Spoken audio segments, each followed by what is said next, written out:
नमस्कार दोस्तों, स्वागत है आप सभी को। आज हम लोग क्लास में आगे कंटिन्यू क्वेश्चन करेंगे जो कि हम लोगों का कम्युनिटी हेल्थ नर्सिंग चल रहा है।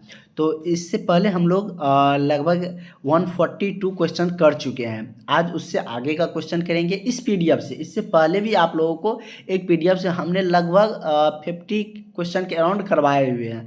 वो नोट्स आपको मिल चुका है, साथ ही ये नोट्स भी मिल चुके हैं जो भी क्लास ज्वाइन किए हैं। और इसके बाद यदि हम बात करें तो आप सबको आज एक और खुशखबरी देंगे, वो हम क्लास के एंड में बताएंगे। तो चलिए आज हम लोग यहाँ से क्वेश्चन स्टार्ट करते हैं। फर्स्ट मेरा क्वेश्चन है, और जो भी कैंडिडेट अभी तक भी वेट कर रहे हैं क्लास का, वो सारे कैंडिडेट इस नंबर पर कॉल करके व्हाट्सअप करके क्लास में जुड़ जाइए। अब तो लगातार वैकेंसी आ रहे हैं और इसके बाद हम जो आपको एंड में बताएंगे नई वैकेंसी के बारे में। तो इसलिए आप लोग का अगर तैयारी बेहतर रहेगा, जिसका उसी का होने वाला है। तो अपनी तैयारी पर फोकस रखिए और अभी क्लास में जुड़ जाइए, आपको सारा नोट्स क्लासेज मिल जाएंगे। तो चलिए हम लोग क्वेश्चन को स्टार्ट करते हैं। तो मेरा फर्स्ट क्वेश्चन है आज कि थर्मामीटर को विसंक्रमित किया जाता है। एक तो होता है कि संक्रमित हो जाता है, जैसे क्या थर्मामीटर का जब डॉक्टर के पास रहता है तो वो एक ही थर्मामीटर का यूज बहुत सारे पेशेंट को टेम्परेचर मापने के लिए किया जाता है। तो ये आप सबको पता है, जब फीवर आ जाता है तो टेम्परेचर मापने के लिए ही थर्मामीटर को यूज करते हैं, जो कि आप सब जानते भी होंगे, देखे भी होंगे। और ये आपको जब कोर्स कर रहे थे उस दौरान भी आपको बताया गया होगा, प्रैक्टिकल भी उसका सारा कुछ समझाया गया होगा। उसमें हमने पिछले क्वेश्चन में आपको बताए हुए भी थे कि नॉर्मल बॉडी का जो वयस्क व्यक्ति है उसका नॉर्मल टेम्परेचर कितना होता है, तो 98 डिग्री फ़ारेनहाइट होता है। 98.6 होता है, 98 डिग्री फ़ारेनहाइट। उसी को यदि हम सेल्सियस में बात कर ले तो 37 डिग्री सेल्सियस होता है। जो कि ये सब क्या है, तो टेम्परेचर मापने का यूनिट है फ़ारेनहाइट, सेल्सियस, केल्विन। तो इस तीन विधि ज़्यादा प्रचलन है, वैसे तो और भी है लेकिन ये तीन में आपको क्वेश्चन पूछे जाएंगे, इसलिए हम इन तीनों का ही चर्चा करेंगे। और कैसे कन्वर्ट करना था वो भी हमने आपको बता रखे हैं पिछले क्लास में। जो भी क्लास अटेंड किए हैं उसको पता होगा, जो नहीं किया है क्लास ज्वाइन करिएगा, आपको सारा क्लासेज नोट्स मिल जाएंगे। तो वही कह रहा है कि जब विसंक्रमित हो जाता है, थर्मामीटर को विसंक्रमित किया जाता है। कैसे उसको विसंक्रमित करिएगा, डिटोल में डालकर या लाइसोल में, सेवलॉन में, या ऑल ऑफ दीज। तो इन सभी के माध्यम से क्या क्या, तो डिटोल में देकर भी आप उसको विसंक्रमित कर सकते हैं, लाइसोल में भी और सेवलॉन में भी। तो करेक्ट आंसर आपका क्या हो जाएगा, ऑल ऑफ दीज। इसका करेक्ट आंसर आपका ऑप्शन नंबर डी सही हो जाएगा। ठीक है, नेक्स्ट क्वेश्चन है, कह रहा है कि ऑटोक्लेव, क्या कह रहा है कि ऑटोक्लेव में टेम्परेचर का मान रखा जाता है। ऑटोक्लेव में से एक बॉक्स जैसे रहते हैं ना, उसमें मतलब कि सारा कुछ रखा जाता है, जैसे कि मेडिसिन और जो रखे जाते हैं उसमें टेम्परेचर को मेंटेन करने के लिए। तो उसका टेम्परेचर कैसे रहते हैं, कितना मतलब कि मेंटेन किया हो रहा था, कितना डिग्री सेल्सियस रहते हैं, तो उसका टेम्परेचर कितना रहता है ऑटोक्लेव का। तो ऑटोक्लेव की हम बात करें तो उसका टेम्परेचर 121 डिग्री सेल्सियस रहता है। फ़ारेनहाइट में ये बहुत हो जाएगा, सेल्सियस में दिया है 121 डिग्री सेल्सियस पर ऑटोक्लेव का टेम्परेचर रखा जाता है। तो इसका करेक्ट आंसर आपका क्या हो जाएगा, ऑप्शन नंबर बी सही हो जाएगा। ठीक है, नेक्स्ट क्वेश्चन हम लोग देखते हैं। हमारा अगला क्वेश्चन क्या कह रहा है, उसी से रिलेटेड है, ऑटोक्लेव से, प्रीवियस क्वेश्चन से ही ये भी रिलेट है। कह रहा है कि ऑटोक्लेव विधि है जिसमें रखा जाता है। ये तो हम जान लिए कि उसको मतलब कि 121 डिग्री टेम्परेचर मेंटेन करके उसको रखा जाता है, लेकिन यह विधि क्या है, उच्च तापमान और निम्न दाब का, या उच्च तापमान उच्च दाब का, निम्न ताप या निम्न दाब, या उच्च तापमान और निम्न दाब को। तो किस पर मतलब कि ये कौन सी विधि है, किस प्रोसेस पर ये किया जाता है, तो ये आपको उच्च तापमान और उच्च दाब पर होता है। किस पे, तो टेम्परेचर भी हाई होनी चाहिए और प्रेशर भी हाई होनी चाहिए। तो उसमें मतलब कि ऑटोक्लेव की विधि हाई टेम्परेचर और हाई प्रेशर पर होता है। उतना टेम्परेचर, और आप देख सकते हैं 121 डिग्री टेम्परेचर मेंटेन कर रहा है, उतना डिग्री टेम्परेचर पर रखा जाता है। तो टेम्परेचर तो हाई ही हुआ। जब हम लोग रहते हैं, जैसे हम लोग रूम टेम्परेचर पर रहते हैं, हम लोग 25 डिग्री सेल्सियस, मात्र 25 डिग्री सेल्सियस पर रहते हैं। जैसे हम लोग रहते हैं मतलब कि परिवेश में, जहाँ भी घर में बाहर में रहते हैं, तो वो सब नॉर्मली 125 डिग्री माना जाता है, एवरेज माने जाते हैं। ठीक है, वैसे सर्दियों के दिनों में थोड़ा टेम्परेचर घट भी जाता है, ज़्यादा गर्मी आने पर थोड़ा बढ़ भी जाता है, लेकिन रूम टेम्परेचर 25 डिग्री सेल्सियस माना जाता है। उसके बाद है कि मनुष्य की अस्थि मज्जा बोन मैरो, बोन मैरो जानते हैं कहाँ होता है? तो बोन मैरो को सेकेंड दिमाग भी कहा जाता है मानव शरीर का। बोन मैरो जैसे हमारे जैसे हम खड़ा होते हैं तो वो बोन मैरो के ही सहायता से खड़ा होते हैं। पीछे में जो पीठ के पीछे में आप देखते होंगे कि जिसको आप लोग रीढ़ भी बोलते हैं, उसी को मतलब कि उसमें जैसे कि बोन मैरो उसके अंदर में होते हैं। तो वही कह रहा है कि मनुष्य के अस्थि मज्जा बोन मैरो से प्राप्त प्रतिरोधकता कहलाती है। बोन मैरो का बहुत सारा फंक्शन है। ये न्यूरॉन सिस्टम का भी काम करता है, कोई सूचनाएं भी भेजते हैं, और भी बहुत सारे इसका वर्क है। इसमें पूछ रहा है कि बोन मैरो का क्या है, तो प्रतिरोधकता क्या कहलाती है? कोशिका प्रतिरोधकता या ह्यूमरल प्रतिरोधकता या निष्क्रिय प्रतिरोधकता? तो ये क्या कहलाता है? तो ये आपका कहलाता है क्या कहलाता है? ह्यूमरल प्रतिरोधकता। तो इसका करेक्ट आंसर क्या हो जाएगा? ऑप्शन नंबर बी सही हो जाएगा कि बोन मैरो अस्थि मज्जा से जो प्राप्त प्रतिरोधकता होती है को बार बार कहते हैं कि व्हाट्सअप मैसेज करके इंक्वायरी ले सकते हैं। हाँ, ज्वाइन कर लिए उस समय कोई दिक्कत है तो आप कॉल कर सकते हैं। इसमें आप देख सकते हैं, तो इसका हमने बता दिया। नेक्स्ट क्वेश्चन देखते हैं क्या कह रहा है। कह रहा है कि निम्न में से कौन सा जीवित टीका है जिसको मतलब नहीं है, ये पूछ रहा है कि कौन सा लाइव वैक्सीन नहीं है। ये टीका के बारे में हम लोग मिडवाइफरी में और डिटेल्स में जानेंगे कि इस टीका का यूज किस में किया जाता है। यहाँ पर सिर्फ इतना जानना है कि जो दिया गया 4 टीका का नाम है उसमें से कौन लाइव वैक्सीन है, जीवित टीके नहीं है नहीं, कौन सा नहीं है? ऑप्शन ए कह रहा है BCG, दूसरा है OPV, तीसरा है मैसेल्स और चौथा है TT। तो कौन सा इसमें से लाइव वैक्सीन नहीं है?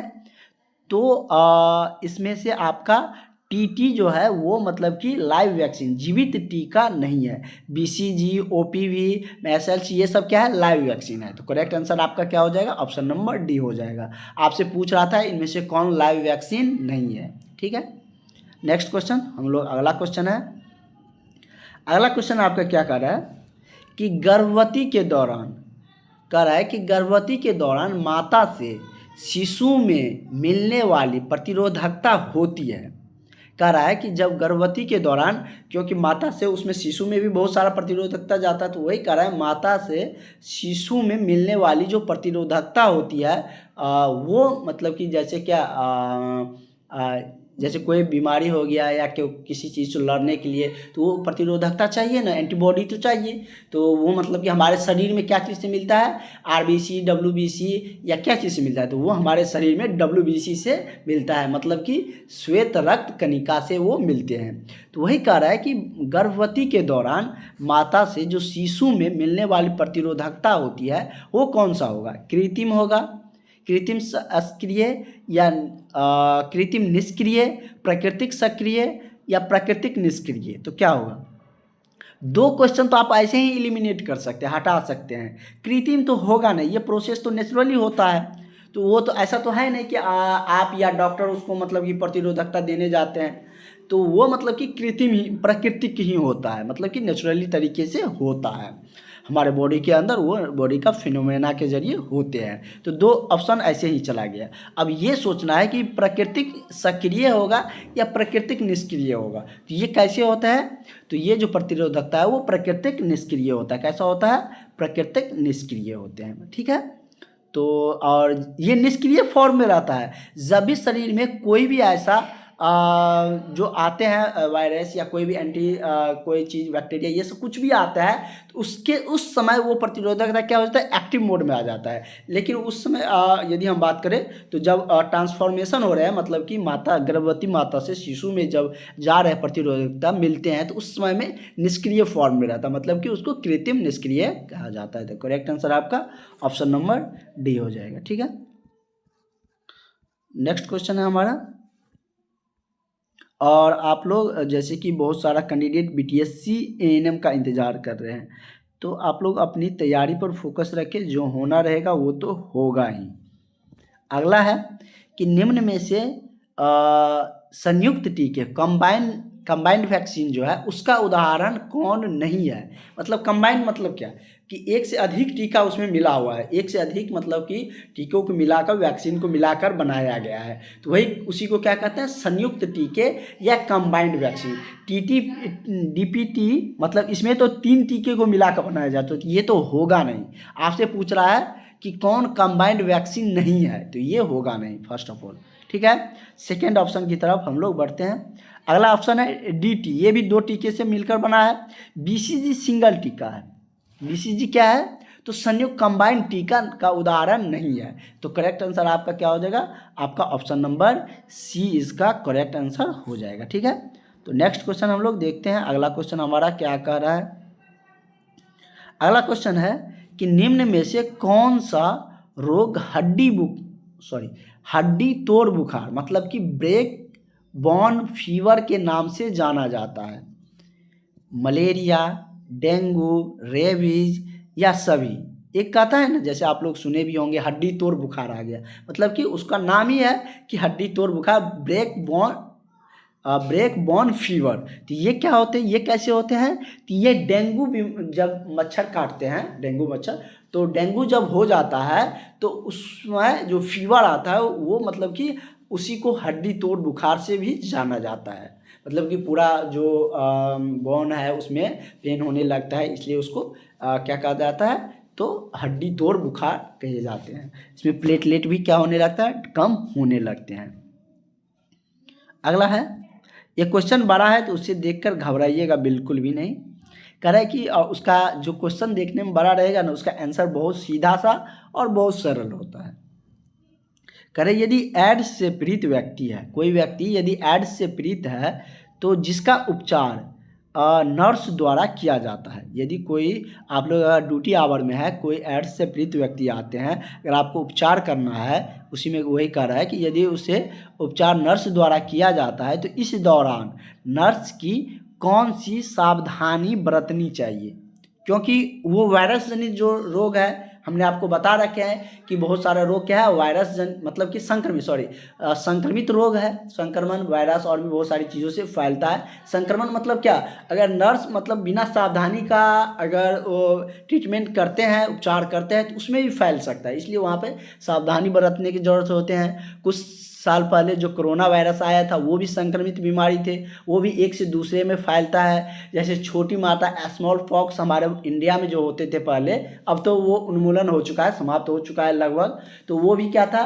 वायरस जनित थे, क्योंकि एक से दूसरे में फैल जाता था। हैजा, ये सब भी संक्रमित जनित रोग थे। उसी तरीके से बहुत सारा होता है, तो ये भी संक्रमित रोग होता है। इसलिए कह रहा है कि आपको कौन सी सावधानी नर्स को बरतनी चाहिए। पहला ऑप्शन है कि रोगी की देखभाल करते समय दस्ताने का उपयोग करना चाहिए। तो ये तो बिल्कुल सही है, दस्ताना का उपयोग तो करना ही पड़ेगा। चश्मे गोगल्स का उपयोग करना चाहिए। गोगल्स तो उतना इम्पैक्टफुल नहीं है, ये नहीं भी रहेगा तो कोई दिक्कत है नहीं। मास्क का उपयोग करना चाहिए। तो इसमें सबसे ज़्यादा वैसे तो मास्क लगाना ही चाहिए, लेकिन सबसे इम्पैक्टफुल इसका आंसर क्या हो जाएगा, यदि रोगी का उपचार कर रहे हैं तो उस समय उसको देख रेख के लिए दस्ताने का ज़रूर उपयोग करना चाहिए, ठीक है। करेक्ट आंसर आपका इसका ऑप्शन नंबर ए हो जाएगा। नेक्स्ट है मलेरिया। मलेरिया भी क्या होता है, मच्छर के काटने से ही होते हैं। जैसे कि एन्फ्लुएंजा मच्छर, एक मादा मच्छर होता है, एन्फ्लुएंजा ही नाम है आई थिंक, कल हम आपको क्लियरली बता रहे, एन्फ्लुएंजा ही कहा जाता है। तो उसके काटने से होता है, और इसका उपचार सिनोना का जो पौधा होता है उससे किया जाता है। मतलब वही कह रहा है कि मलेरिया रोग में, मेरा क्वेश्चन वो नहीं है, वो हम आपको बता रहे हैं। कह रहा है कि मलेरिया रोग किसके द्वारा होता है, वायरस, प्रोटोजोआ, हुकवर्म या सभी। तो इसके बारे में हम पहले भी चर्चा कर चुके थे, नहीं इसके बारे में नहीं, हम वहाँ पे वायरस के बारे में जो वायरस जनित रोग थे वो देखे थे। मलेरिया किससे होता है, तो ये प्रोटोजोआ जनित रोग होते हैं। कौन सा, प्रोटोजोआ जनित रोग होते हैं, जो कि मादा मच्छर के काटने से होता है, ठीक है।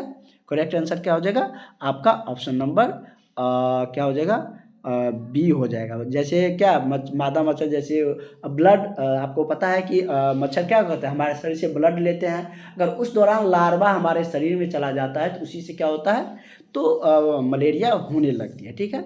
तो इसका करेक्ट आंसर क्या हो जाएगा? उसका उपचार क्या है वो भी हमने आपको बता दिए। सिनकोना नामक एक वृक्ष होता है, उसके छाल से किया जाता है, मेडिसिन उसको बनाया जाता है, उससे भी होता है, उसका ज़्यादातर इसका यूज होते हैं। और ये एक प्रोटोजोआ जनित रोग है। ठीक है, नेक्स्ट है, अगला क्वेश्चन है कि निम्न में से प्लेग, कौन सा रोग? प्लेग रोग। अब आप बताइए प्लेग रोग किसके काटने से या कैसे फैलता है?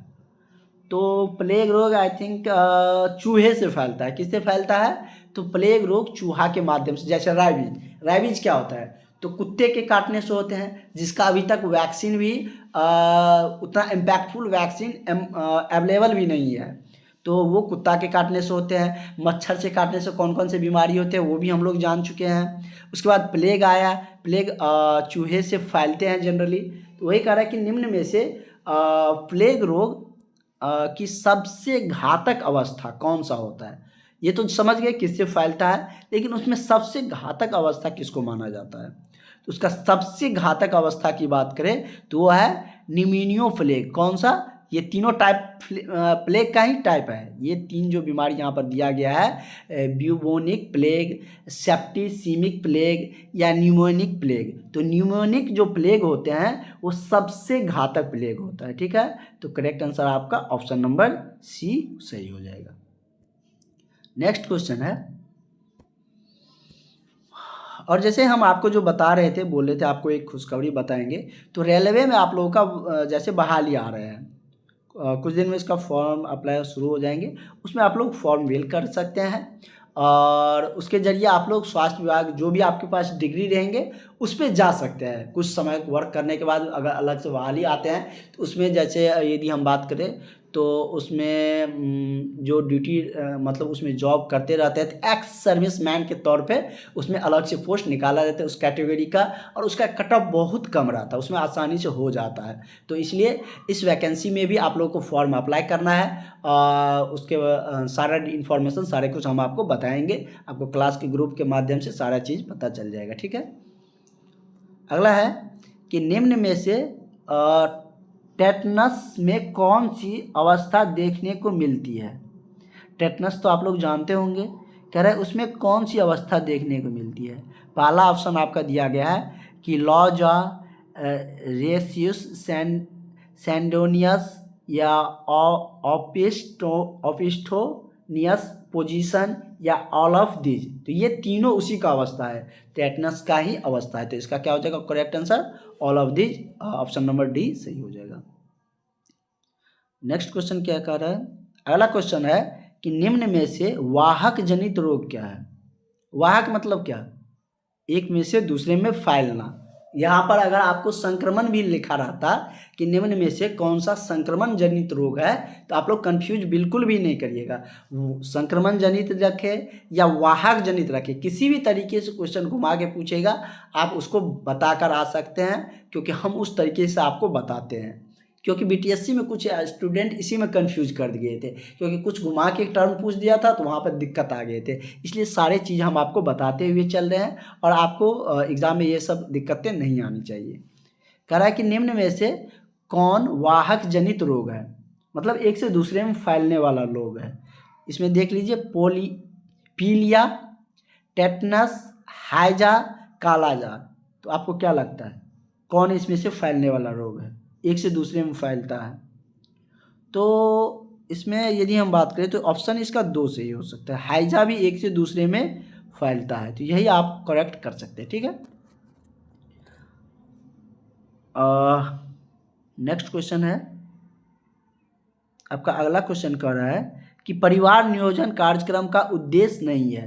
परिवार नियोजन कार्यक्रम कहाँ पर इजाद हुआ था, कहाँ पर लाया गया था? तो फर्स्ट ऑफ ऑल इंडिया में ही लाया गया था। ये मत कह दीजिए सर चाइना का पॉपुलेशन ज़्यादा था पहले तो वहाँ पे लाया गया था, बिल्कुल भी नहीं। इंडिया में परिवार नियोजन कार्यक्रम आया था। इसके तहत इसका पहले नाम दूसरा था, फिर चेंज किया गया। वो क्वेश्चन भी आपको आगे देखने को मिलेंगे, कब आया था वो क्वेश्चन भी है आपको इसी टॉपिक में मिल जाएंगे।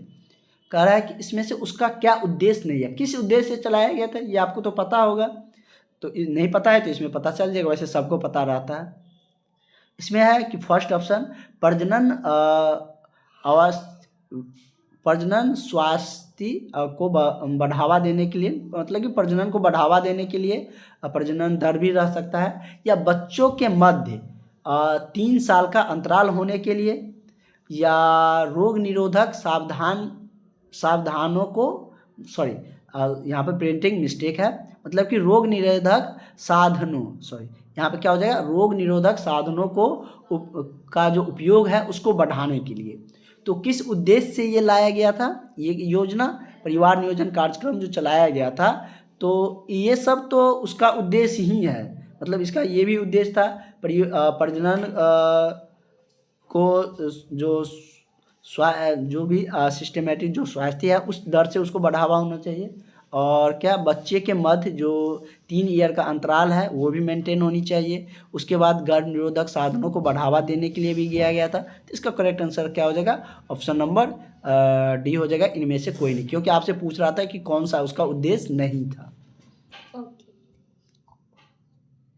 नेक्स्ट है कि पारिवारिक स्वास्थ्य नर्सिंग प्रक्रिया का भाग नहीं है।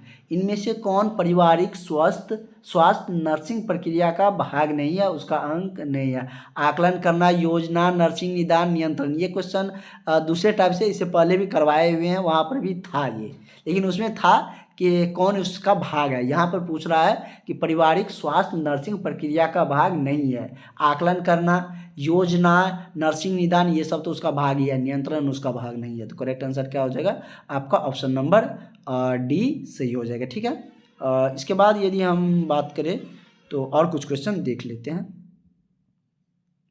कह रहा है कि पारिवारिक स्वास्थ्य सेवाएं, कल से आप लोगों की और भी क्लासेज और भी क्वेश्चन ज़्यादा होंगे कल या परसों से, क्योंकि हम दूसरे मतलब कि चीज़ों में अभी व्यस्त हैं। कह रहा है कि पारिवारिक स्वास्थ्य सेवाएं प्रदान की जाती है कहाँ पर, स्वास्थ्य केंद्र पर, घर गृह में, या उप स्वास्थ्य केंद्र में, या सभी। तो क्या लगता है आपको क्या ऑप्शन होगा, ये तो इसका आंसर तो आप भी कर सकते हैं। जो पारिवारिक स्वास्थ्य सेवाएं प्रदान किया जाता है वो स्वास्थ्य केंद्र पर भी हो सकता है, गृह में भी हो सकता है, घर पे भी हो सकते हैं, उप स्वास्थ्य केंद्र में भी हो सकता है, इसलिए इसका करेक्ट आंसर क्या हो जाएगा आपका, ऑप्शन नंबर डी हो जाएगा, ऑल ऑफ दीज। अगला है कि नवजात शिशु सुरक्षा कार्यक्रम कब प्रारंभ किया गया था। नवजात शिशु किसको बोला जाता है, जब 1 ईयर से कम बच्चा रहता है तो उसको इन्फेंट शिशु मतलब बेबी नवजात शिशु बोले जाते हैं। उसके बाद उसको शिशु कहने लगता है, उसके बाद धीरे धीरे चाइल्ड हो जाता है, वयस्क हो जाता है, इस तरीके से प्रोसेस बढ़ता है। कितना एज में क्या बोला जाता है ये आप सबको और डिटेल्स पता भी है। तो वही कह रहा है कि नवजात शिशु सुरक्षा कार्यक्रम एक कार्यक्रम चलाया गया था नवजात शिशु के बचाव के लिए, क्योंकि बहुत सारे पहले तो अब तो इसका जो मृत्यु दर है वो कम भी हुआ है। पहले मेटेरियल जो मृत्यु दर होते थे और जो बच्चे का मृत्यु दर होते थे शिशु का वो ज़्यादा था, नवजात शिशु का खास करके, तो वो फिलहाल कम हुआ है। यही कह रहा है कि नवजात शिशु सुरक्षा कार्यक्रम प्रारंभ हुआ था कब, 2005 में, 7 में, 9 में, 11 में। तो ये कब प्रारंभ हुआ था, तो ये आरंभ हुआ था 2009 में। कब हुआ था, तो 2009 में इसका आरंभ हुआ था। फिर वही क्वेश्चन आ गया, गृह मुलाकात से आपको 4-5 क्वेश्चन देखने को मिल गया इस टॉपिक में। कह रहा है कि गृह मुलाकात का लाभ इनमें से कौन नहीं है, इसमें दूसरा टाइप से पूछा है। इससे पहले जो क्वेश्चन रहता था उसमें रहता था कि गृह मुलाकात का कौन लाभ है, उसका क्या फ़ायदे हैं। यहाँ पे है कि कौन गृह मुलाकात का लाभ नहीं है। पहला है कि परिवार के सदस्य घरेलू वातावरण से सहज महसूस करते हैं, या गृह मुलाकात के दौरान सामुदायिक नर्स का ध्यान एक ओर केंद्रित रहता है।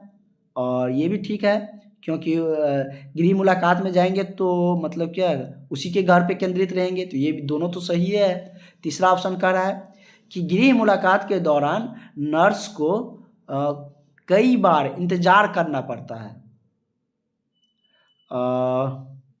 तो ये इसका लाभ में नहीं आएगा। एक्चुअल में तो इंतज़ार तो करना भी पड़ता है कि उस घर में जो मेंबर है, उस घर का जो हेड मेंबर है वो नहीं है, या बहुत सारे रीजनों से, या जिसके लिए गया है वो पेशेंट वो भी नहीं है, तो इन सारे वजहों से थोड़ा देर इंतज़ार करना पड़ता है। तो ये एक डिमेरिट फैक्टर भी है और यही उसका लाभ नहीं माना जाएगा। तो करेक्ट आंसर आपका क्या हो जाएगा, ऑप्शन नंबर सी हो जाएगा।